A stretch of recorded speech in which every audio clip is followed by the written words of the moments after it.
Intra party election न होने पर पीटीआई इंतखाबी निशान के लिए नाअहल हो सकती है। इलेक्शन कमीशन ने इंदिया दे दिया। इस हवाले से इलेक्शन कमीशन ने इंट्रा पार्टी इलेक्शन न करवाने पर चेयरमैन पाकिस्तान तहरीक इंसाफ को 4 अगस्त को तलब कर लिया है। तफसीलात के मुताबिक इलेक्शन कमीशन ने चेयरमैन पीटीआई को तलबी का नोटिस जारी कर दिया है, जिसमें कहा गया है कि इंटर पार्टी इलेक्शन न होने पर पीटीआई इंतखाबी निशान लेने के लिए नाअहल हो सकती है। नोटिस के मुताबिक इंट्रा पार्टी इलेक्शन 13 जून 2021 को मुतवक्के थे और इलेक्शन कमीशन ने आपको याद दहानियों के नोटिस जारी किए। जून 2022 को आखिरी नोटिस जारी किया गया। अब मजीद तौसी नहीं होगी। आपकी पार्टी ने तरमीम शुदा आइन की कॉपी जमा कराई जो नाकाफी थी। इलेक्शन कमीशन के मुताबिक अगर कोई सियासी जमात इंट्रा पार्टी इंतखाबात कराने में नाकाम रहती है तो कानून के तहत उसे इसके इंतखाबी निशान से नाअहल किया जा सकता है। इलेक्शन कमीशन ने चेयरमैन पीटीआई से कहा है कि वो इलेक्शन एक्ट 2017 के सेक्शन 2015(4) के तहत इलेक्शन कमीशन के सामने 4 अगस्त 2023 को पेश हों और ऐसा करने में नाकामी पर आपकी पार्टी को आइंदा इलेक्शन में इंतखाबी निशान के लिए नाअहल किया जा सकता है।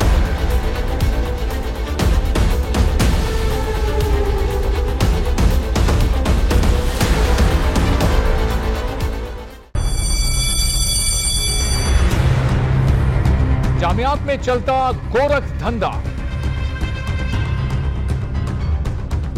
नौजवानों के मुस्तकबिल से खेलने वाली काली भेड़ों के आगे हुकूमत और इंतजामिया मुकम्मल बेबस। मुस्तकबिल के मेहमानों के तहफ्फुज के लिए बोल ने उठाई आवाज, सहाफती फराइज को निभाते हुए पहुंचाई हर खबर अवाम तक। बड़े स्कैंडल से जुड़े तमाम हकाइक रखे अवाम के सामने, क्योंकि बोल है पाकिस्तान का नंबर 1 न्यूज चैनल।